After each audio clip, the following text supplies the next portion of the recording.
I am like literally unwell. I am physically, emotionally, and just spiritually overwhelmed by the sheer volume of chaos that the universe has dumped on my timeline today. Oh, it is a magnificent day to be a menace on the internet. Babes, welcome back. We love you. We see you. And babes, we are so happy that the blogs dropped all the tea this morning because I looked at my phone at like 6:30 a.m. and my screen was basically a hazardous material zone. I mean, the celebrity public relations machines are sweating right now. The crisis management firms are billing triple overtime. Literally. And I am just sitting here perfectly hydrated, ready to dissect every single manufactured narrative and tear it down to the studs. Wait, okay. Before we even start dismantling these lives, I need to make a formal declaration to the Snark Squad. You can probably hear the ice rattling in our cups right now. The comments are going to come for us. They are, but we have our iced coffees on deck. And yes, babes, we absolutely went to Starbucks while we were in New York. We did. And no, we will not be accepting any Starbucks slander. We said what we said. We stand by our choices. Look, I understand the appeal of the local independent coffee shop aesthetic. I really do. Right. I appreciate a bespoke, ethically sourced bean that was hand-roasted by a guy named Silas wearing a wool beanie in July. Oh my God, Silas. I support small businesses. Right. But let's be entirely rational for a second. There is a very specific, undeniable psychological shift that occurs when you are speed walking through the aggressive, humid streets of New York City with a massive plastic corporate cup in your hand. Exactly. I don't know the science behind it, but it just objectively tastes better when you are aggressively weaving through a pack of like confused tourists in Times Square. It's urban armor. It is. Holding an iced coffee with that bright green straw isn't even a beverage choice at this point. It's a full personality trait. It is a protective shield against the world. Right. When I have that cup in my hand, I am completely untouchable. I project the aura of a busy, important woman on the go, even if I'm literally just walking back to my hotel room to take a nap and watch reality TV. You hold it up like a talisman to ward off slow walkers. Yes. And frankly, the hypocrisy of the vocal anti-Starbucks crowd is exhausting. So exhausting. Everyone online is constantly screaming in the comments, complaining that it's too corporate, the beans are burnt, the vibes are ruined. Yet somehow, miraculously, the drive-through line in every single town is wrapped around the building twice, spilling into the intersection. Causing traffic jams at 8 a.m. on a Tuesday. The math is simply not mathing. You people are drinking it. The quarterly earnings reports do not lie. Just own your choices. Own it. Yeah. We own it. We have absolutely no shame. But we also have to expose our own completely different psychological profiles when it comes to ordering. Well, the juxtaposition is stark. Because the dynamic between the two of us standing at a register is truly a case study in human behavior. Well, because I am a creature of absolute habit and efficiency. I walked into that chaotic New York location. The barista looked at me with the dead eyes of someone who's been making frappuccinos since dawn. And I ordered the exact same reliable structural drink I have ordered since roughly 2018. A Trenta cold brew, black, no ice. Psychopath behavior. If I'm feeling particularly wild and want to live on the edge, I will ask for a microscopic splash of almond milk. It gets the job done, it costs a reasonable amount of money, and it delivers a precise amount of caffeine, so I can sit here and judge celebrities with total clarity. I mean, I respect the clinical approach, I really do. But then there's me. You are a terror to the service industry. I treat the menu like an unhinged experimental science project with zero regard for my own internal organs. Zero. I walked up, looked that same exhausted barista in the eye, and said, listen, I need a venti iced brown sugar oat milk shaken espresso. Which is already too many words. But wait, I need you to add 2 pumps of white mocha. I need extra ice because I need the sensory experience of the crunch.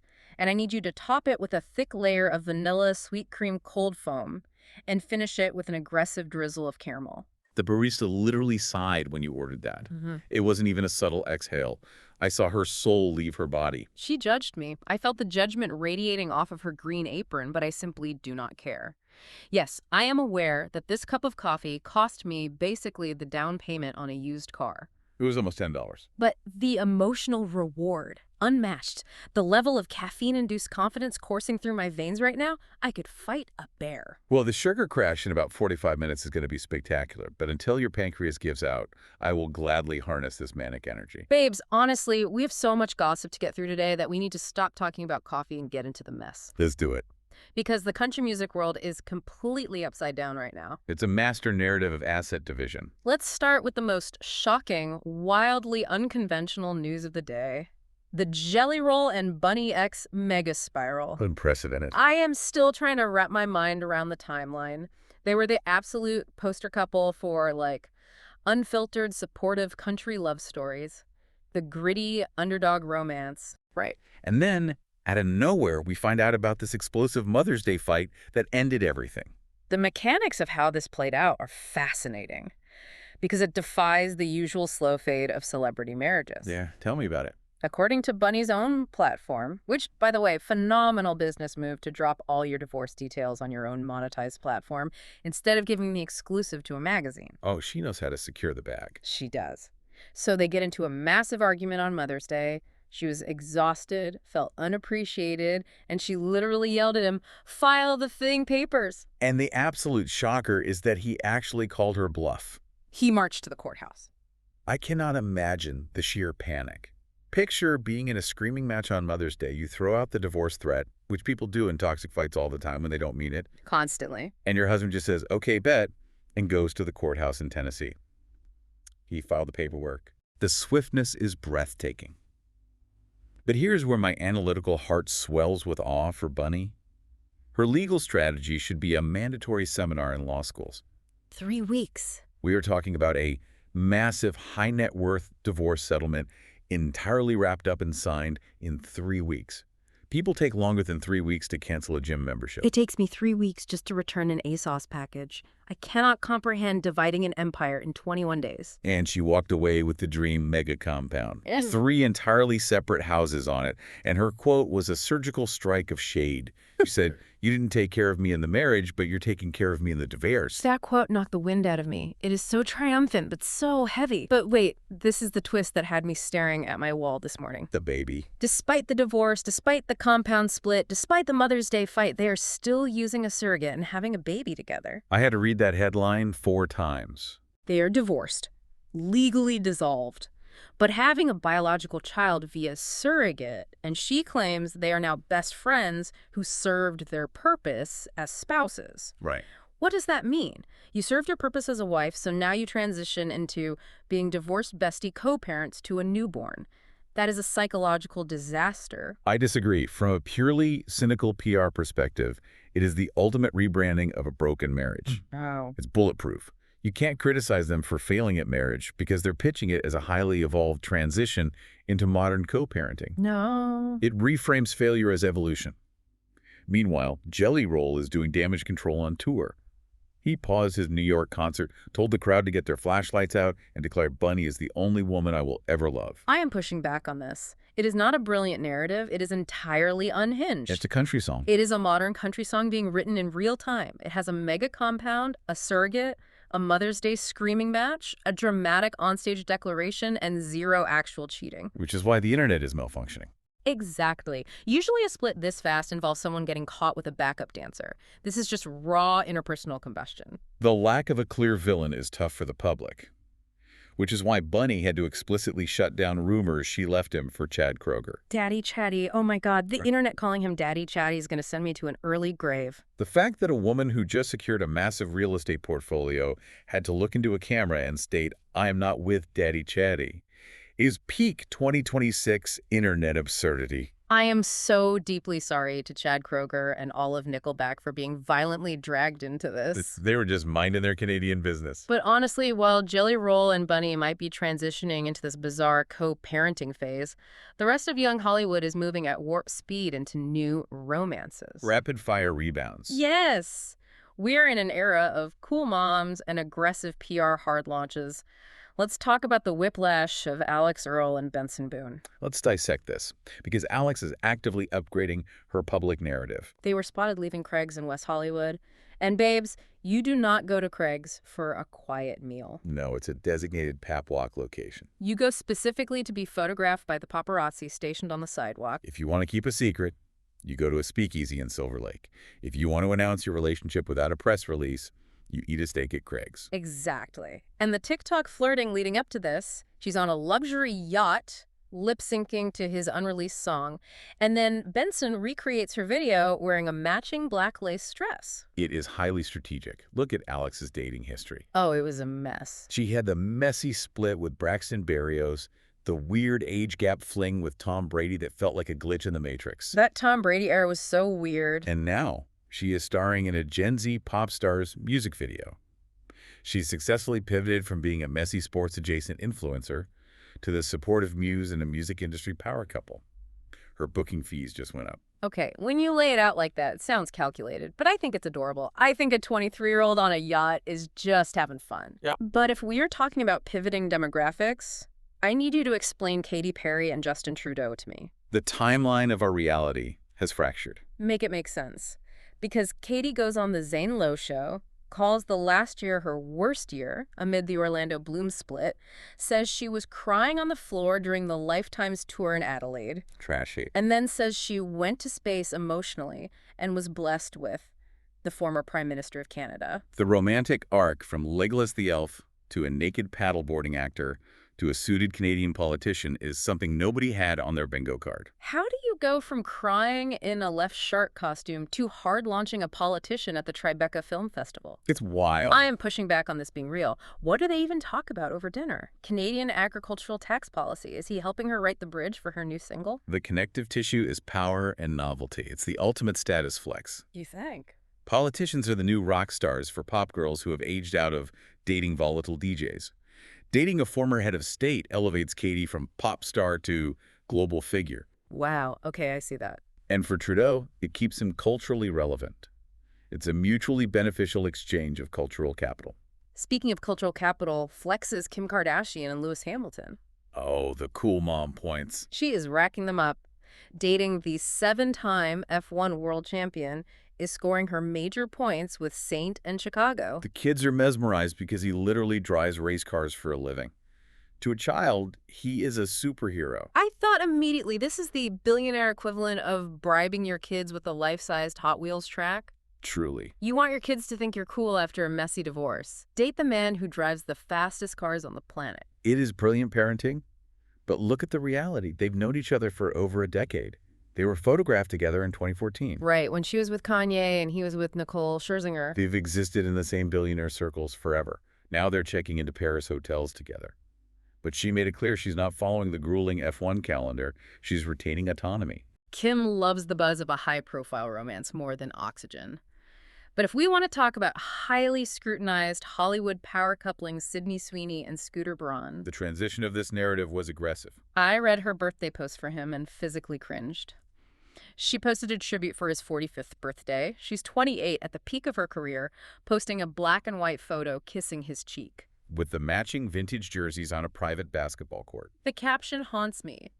A good man is rare. A man like you is once in a lifetime. It reads like it was drafted by a committee. It is so embarrassing for her. Look at the timeline. September 2025, they were spotted at Jeff Bezos' wedding. The spin was just friends. Yeah. Then the stagecoach photo booth pictures. Now we are at the once-in-a-lifetime courtside NBA couple faves. But why? She's the hottest actress in the world. She doesn't need to prop up a 45-year-old music executive. She doesn't need him for fame. She needs him for industry leverage. And he desperately needs her for rehabilitation after losing half his management roster. Ugh, the PR of it all. Aligning with a ruthless heavyweight makes her a permanent power player. It's corporate synergy disguised as cute living room dances. It is so cynical to look at relationships like a corporate merger. It's Hollywood. But speaking of music moguls, Scooter's former nemesis, Taylor Swift, is plotting the most secretive, high-stakes wedding of the decade. The wedding watch is reaching a fever pitch we haven't seen since the British royals got married.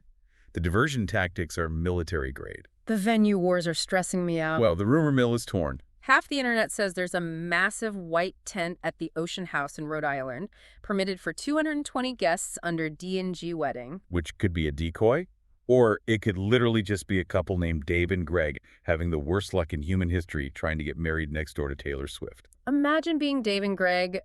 A TMZ drone crashes into your cake because they think Travis Kelce is under the table. Exactly. But the competing rumor is a July 3rd blowout at Madison Square Garden with NDAs for everyone. Madison Square Garden makes sense for absolute security control. Rhode Island is a security nightmare. Meanwhile, Travis is having a boys' night. He sneaked into the Bird Streets Club in LA via the back door with Jason Kels, rumored bachelor party. But we have to talk about Taylor's jewelry, because this is the level of granular signaling she is a genius at. The opals. She wore $125,000 black opals on a Brooklyn date. These were Elizabeth Taylor's personal opals, bought in 1999 at a shop in West Hollywood. And the lore is that Elizabeth Taylor loved this specific stone because it somehow formed inside a clam. Formed in a clam. That sounds like a magical artifact from a mermaid movie. It's entirely unique. But the symbolism, Elizabeth Taylor wore those opals for her HIV and AIDS advocacy work. Taylor Swift has called Elizabeth Taylor a major muse for fighting for artists' rights. Wow. Wearing them right before her wedding is a massive, silent power flex. Storytelling through accessories and the music. She was reportedly at Electric Lady Studios recording a secret, hypnotic love ballad about Travis to debut at the reception. The streaming royalties from that one song will cover the MSG rental fee. The pop girls are on another frequency, like J-Lo, spotted completely low-key in the VIP section at Ariana Grande's concert. Which is the hardest thing for Jennifer Lopez to do existing without creating a spectacle. Just vibing. And Meghan Trainor shocked her husband with a dramatic mom bob haircut, but spiraled because her kids didn't even notice. Nothing is more humbling than a toddler's apathy toward a $200 salon visit. She yelled, "I cut off a whole body of hair," and they just kept playing with their toys. Brutal. But speaking of people who want attention and allegedly wanted an invite to Taylor's wedding, we have to cross the Atlantic. Prepare the legal disclaimers. Yes. Babes, everything in this next segment is alleged. The royals are so happy, and I do not have the funds for a London barrister. We are just discussing the blogs. Allegedly. Assets protected. Let's dive in.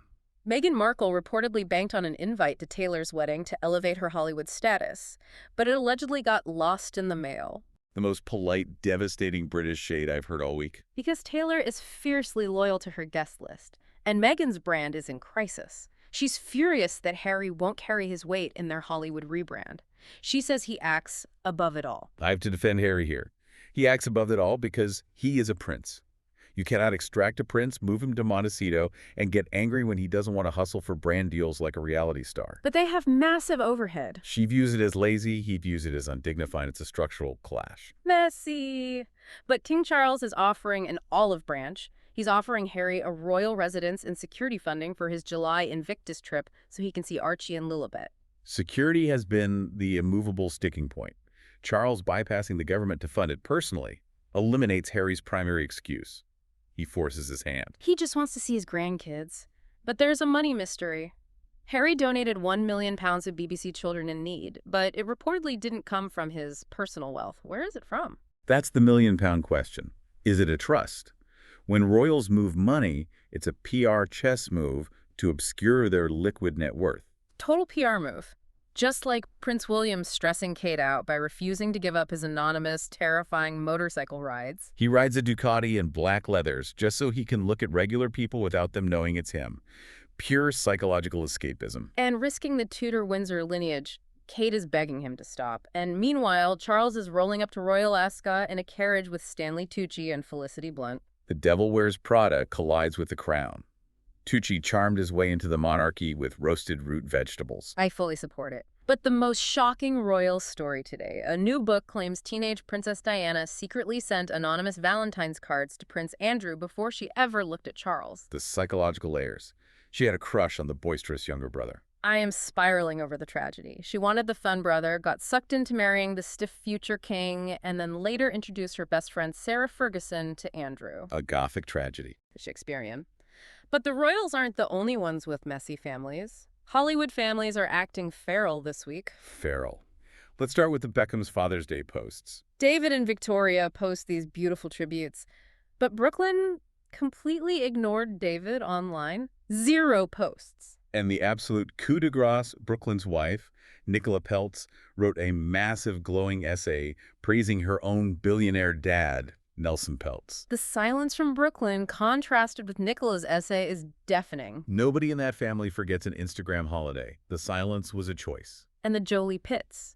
Angelina is doing press for her movie Couture, saying she got her fighting spirit back thanks to her kids pushing her. The kids who were all dropping the pit last name. But wait, Pax, who dropped the name, was just spotted hanging out with Brad's extended family at cousin Sydney's engagement. Which proves family estrangement isn't a blanket policy. You can be angry at your dad, but still support your aunt and cousin. It's so complicated. On a lighter note, Andi Dorfman announced baby number 2. Very cute, very predictable Bachelor Nation aesthetic. And Kylie Kelsey declared her 1-year-old Finn is the toughest and tallest because she learned to scream to survive her 3 older sisters. Pure Darwinism. You get loud or get trampled over the last slice of pizza. Speaking of getting loud, the Knicks parade. And babes, strict instruction, we are not taking political sides here. Completely neutral pop culture spectacle observation. Timothée Chalamet is riding solo on a bus in a blue and orange hoodie, aggressively hyping up the Knicks crowd. And where is Kylie Jenner? On a yacht in Porto Cervo, wearing a $170 2-string Kai Kami. The dichotomy is staggering. He's covered in cheap beer spray. She's sipping sparkling water in Italy. The ultimate high-low romance. But the real drama was Knicks owner James Dolan refusing to take a photo with NYC Mayor Mamdani. He yelled, "I don't need your vote," right at City Hall because the mayor praised Charles Oakley. The exhausting pettiness of billionaires. But if you think that's unhinged, Hunter Biden is challenging Don Jr. to a literal cage match. Because of the UFC Freedom 250 event on the White House South Lawn. Hunter was furious about the South Lawn being used, so he challenged Don Jr. to an MMA fight. What timeline are we living in? A timeline where Donald Trump posts a 2 a.m. photo of a mystery blonde on a red sofa with the caption, "Great daughter." And it wasn't Ivanka or Tiffany. The internet thinks it's Margot Katzimataigas at Camp David. Just posting a random blonde at 2 a.m. calling her a great daughter is peak chaos. But Italian Premier Giorgia Meloni is shutting the chaos down. She publicly blasted Trump. He claimed she begged for a G7 photo, and Meloni stared into the camera and said, "Neither I nor Italy ever beg." Put that on a t-shirt immediately. Mafia movie dialogue. I am thoroughly exhausted. My sugar crash is hitting hard. The Snark tank is officially running on empty. Snark Squad, we need your opinions. 4 mandatory questions. 1, which celebrity had the messiest day today? 2, which story are you still thinking about? 3, what is your exact Starbucks order? Defend your modifications in the comments. And 4, which celebrity is one headline away from complete chaos? Thank you so much for listening. Remind yourselves to subscribe, leave a review, and share this with a fellow gossip lover. We appreciate you. Stay messy, stay fabulous, and we'll see you on the Snark Side.